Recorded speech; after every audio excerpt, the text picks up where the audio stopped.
Calon Tumbal Pesugihan, Part 10, ada yang tidak beres.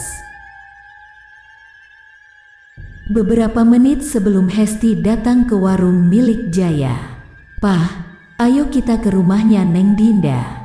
Mamah udah selesai masakin dia kari ayam, nih," ajak Hesti kepada Roy. Roy yang saat itu masih berbaring di tempat tidurnya dan berpura-pura mengantuk hanya menggeliat pelan dan berbalik ke arah Hesti seraya tersenyum. "Papah masih ngantuk, Mah. Mamah antar sendiri makanannya ke rumah Neng Dinda, enggak apa-apa kan?" "Badan papah masih pegal-pegal rasanya," ujar Roy sambil berakting memegangi bahu dan lengannya. Hesti pun mengangguk sambil tersenyum terpaksa. Ia sudah biasa mendengar alasan-alasan yang dibuat suaminya ketika akan membatalkan sebuah rencana. Ia tahu betul kalau Roy sebenarnya tidak mengantuk ataupun merasa pegal-pegal. Itu hanyalah akal-akalan Roy saja agar Hesti pergi sendiri ke rumah Dinda dan mengantar makanan yang sudah dimasaknya. "Ya udah, papa istirahat aja. Biar mamah yang antar makanan itu ke rumah Neng Dinda," balas Hesti. Hesti pun segera beranjak meninggalkan kamar tidur mereka dan membiarkan Roy berbaring lebih lama. Ia berjalan ke dapur dan mengambil mangkuk yang tadi sudah diisi dengan kari ayam buatannya. Setelah memastikan kalau kompor gas sudah benar-benar mati, ia kembali beranjak ke depan menuju pintu. Ia membuka pintu tersebut setelah memakai sandal, lalu menutupnya kembali setelah berada di luar rumah. Ia berjalan menuju pagar dan kemudian menyeberangi jalan kecil yang terbentang antara rumahnya dan rumah Dinda. Ia masuk ke dalam pagar rumah itu yang ternyata tidak dikunci. Sesampainya Hesti di depan pintu rumah Dinda, ia menekan bel yang terdapat di samping pintu dan menunggu dengan sabar. Namun, setelah beberapa kali ia menekan bel, Dinda tak kunjung membukakan pintu untuknya. "Neng Hesti, cari Neng Dinda," tegur Bu Miftah istri Pak Agung, tetangga samping rumah Dinda sekaligus mantan guru SMP-nya. Hesti pun tersenyum ke arah Miftah. "Iya, Bu Miftah. Saya mencari Neng Dinda, tapi sepertinya Neng Dinda enggak ada di rumah karena udah berulang kali saya tekan bel, tapi pintunya tetap enggak dibuka," jawab Hesti yang sudah punya niatan untuk pulang kembali. "Neng Dinda udah pergi subuh-subuh sama Neng Rini ke pasar Malangbong. Tadi subuh enggak sengaja ketemu sama suami saya yang baru selesai salat di masjid," ujar Bu Miftah. "Oh, begitu ternyata. Kalau begitu saya pulang dulu aja, biar nanti saya kesini lagi kalau Neng Dinda udah pulang," tanggap Hesti. "Tapi kalau Neng Hesti mau ketemu sekarang juga, Neng Dinda udah ada di warungnya Mang Jaya. Tadi dia mampir ke situ setelah pulang dari pasar Malangbong. Mungkin dia mau sarapan bubur kacang hijau dulu sebelum pulang ke rumah. Tadi saya enggak sengaja lihat setelah beli sayur di warung Cetitin." Seketika perasaan Hesti mendadak tak karuan saat tahu kalau Dinda ada di warung milik Jaya. Ia tahu persis kalau Dinda mungkin ingin sarapan bubur di sana. Hanya saja ia juga tahu kalau Agil pastinya akan sangat senang jika melihat Dinda kembali hadir di Cijanur, terutama di dekatnya seperti dulu. Dinda pun segera menoleh dan mendapati sosok Hesti yang tengah menatapnya dengan tangan gemetar sambil memegangi sebuah piring. Agil juga menatapnya, namun tatapannya kepada Hesti sangat datar dan dingin. Denny yang baru selesai mandi keluar dari dalam rumah saat melihat sosok Hesti dari balik jendela rumah. Jaya hanya memberi tanda pada Denny untuk tak ikut campur saat itu. Rini merasakan hawa dingin tadi semakin menjalari kedua kakinya, namun ia diam saja dan tak berani mengatakan apapun pada Dinda karena masih ada Hesti di warung itu. Neng Hesti, ada apa, Neng?" tanya Dinda, seramah biasanya sejak dulu. Rini juga ikut menatap Hesti sekarang. Namun jelas saat itu ia sudah merasakan ada hal yang tidak beres dari kedatangan wanita itu. Denny mengawasi Rini diam-diam karena sejak tadi Rini tak lagi bersuara, padahal sebelumnya Rini adalah yang paling cerewet. Ini Neng, aku tadi ke rumah kamu dan bawain makanan untuk sarapan. Ternyata kamu enggak ada di rumah. Tapi saat aku mau pulang lagi ke rumah, istrinya Pak Agung bilang kalau kamu ada di sini. Dia enggak sengaja lihat kamu, karena tadi dia sempat lewat di depan warung ini, jawab Hesti. Enggak usah ngasih apa-apa, Neng Dinda udah sarapan dan enggak butuh makanan pemberian dari kamu, tegas Agil. Tiba-tiba Dinda pun menoleh ke arah Agil dan menatapnya dengan lembut. Kak, biar Dinda aja yang ngomong sama Neng Hesti. Iya, ujar Dinda sambil menggenggam tangan Agil yang terkepal di atas meja.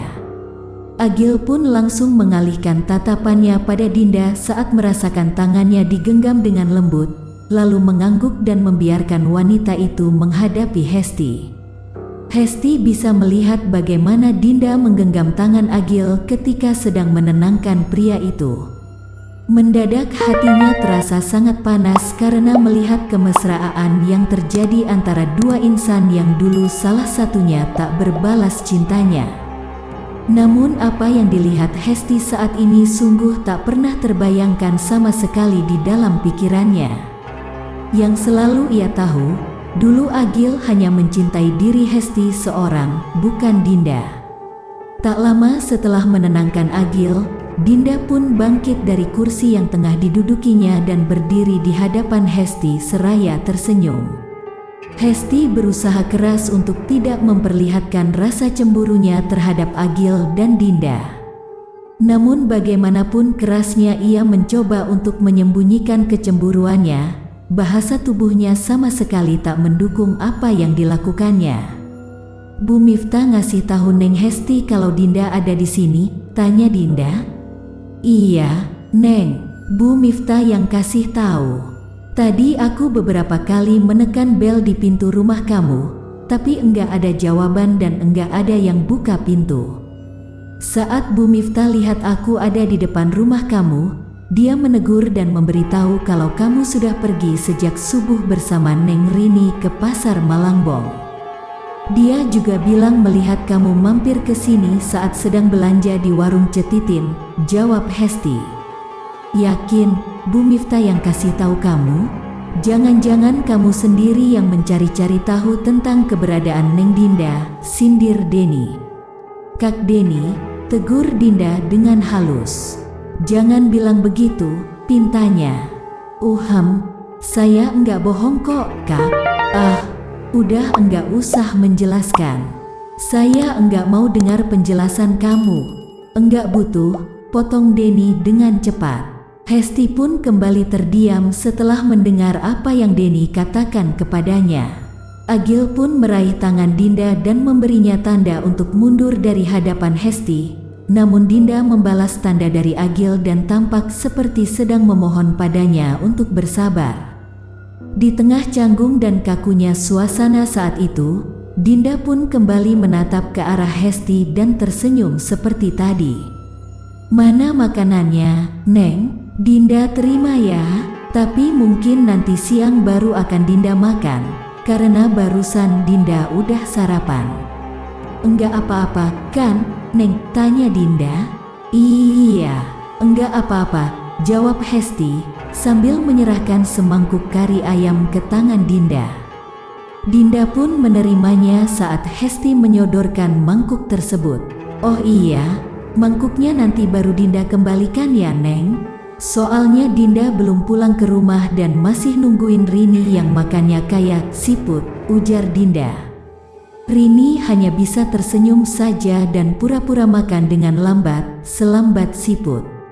Padahal saat ini Rini sudah ingin sekali mematahkan sendok yang dipegangnya akibat merasakan hawa dingin yang tidak biasa di bagian bawah meja. Iya Neng Dinda, enggak apa-apa kok. nanti aja dikembalikannya kalau Neng Dinda udah pindahin kari ayamnya ke mangkuk yang Neng Dinda punya. Aku pulang dulu ya, Neng. Permisi, pamit Hesti, yang sepertinya sangat tak ingin lagi mendengar apapun dari Agil ataupun Denny. Setelah Neng Hesti pergi, Dinda masih saja berdiri di tempatnya dan menatap ke arah tempat Neng Hesti berdiri tadi. Aduh, perasaan gue mulai enggak enak nih, ujar Rini sambil memegangi dadanya sendiri. Agil, Denny, dan Jaya pun seketika menatap ke arah Rini yang suaranya terdengar bergetar. Enggak enak kenapa, Neng? Tanya Agil. Udah, kakak enggak usah nanya-nanya dulu. Ini rasanya udah dingin banget loh, Kak. Pasti ada apa-apanya di dalam makanan yang Neng Hesti kasih, jawab Rini lirih. Dinda menatap sosok yang sama seperti kemarin, yang dilihatnya pada ambang pintu warung tongseng milik Jaya. Ia tersenyum dan mengamati sejenak. Agil yang juga sudah punya firasat tidak enak kini menatap ke arah Dinda dengan gemetar. Menurutmu, aku akan memakan makanan ini tanpa curiga setelah melihat sosokmu? Tanya Dinda pada apa yang tidak bisa dilihat oleh orang lain. Tuh kan, benar, seru Rini sambil segera menarik kedua kakinya dan melipatnya dengan cepat ke atas kursi. Wajah Rini kembali pias. Agil, Denny, dan Jaya bisa melihatnya dengan jelas. Ini serius? Tanya Denny. Masuk Kak, ngapain malah diam aja di pintu? Bawa masuk Mang Jaya juga, perintah Rini. Aku gimana? Tanya Agil.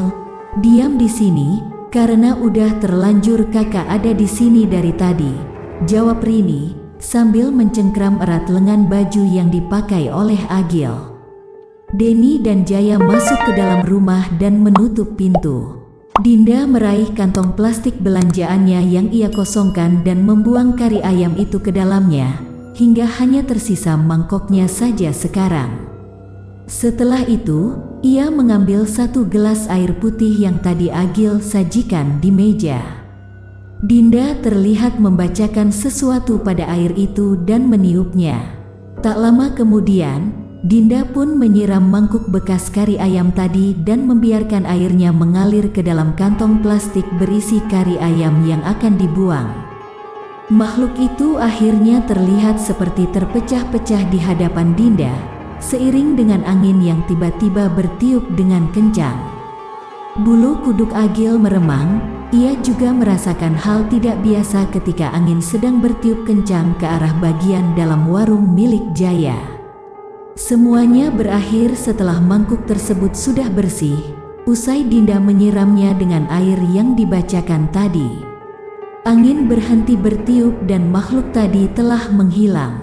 Dinda mengikat kantong plastik itu dengan kuat, lalu membawanya keluar dari warung tongseng milik Jaya dan melemparnya ke tempat sampah umum. Saat Dinda kembali ke warung, Rini sudah terlihat lemas namun jauh lebih lega dari sebelumnya. Udah beres, si Roy enggak akan bisa nyerang kita ataupun mendapatkan apa-apa dari kita. Aman, ujar Dinda sangat santai. Denny dan Jaya kembali membuka pintu untuk mengecek keadaan di luar. Gimana? Udah pergi belum sih itu? Tanya Denny. Udah, Kak Denny. Udah aman sekarang, jawab Dinda. Aman, sekarang doang kita aman, Din. Gimana coba kalau si Roy bakalan ngirimin lagi yang aneh-aneh buat kita? Tanya Rini, sangat khawatir. Tunggu dulu, maksudnya? Ini ceritanya Roy pelihara suatu makhluk dan ingin kalian jadi korban atau gimana? Tanya Agil, tampak sangat marah. Kak Agil, kan udah Dinda bilang kalau sebaiknya kakak enggak ikut campur. Biar enggak ada yang gangguin kakak dan keluarga kakak. Tenang aja, Dinda bisa kok atasin semua hal yang menyangkut makhluk-makhluk itu. Dinda kembali berupaya menenangkan perasaan Agil. Neng, kakak juga merasakan gimana rasanya kehadiran makhluk itu tadi. Kakak tahu kalau kamu bisa menghadapinya, tapi akan jauh lebih bagus kalau kita mendatangi dia dan menyuruhnya berhenti. Neng, saran Agil. 1. Kak, kita enggak punya bukti. Kita enggak bisa mendatangi dia tanpa bukti. Dinda memang bisa melihat makhluk itu, tapi siapa yang mau percaya?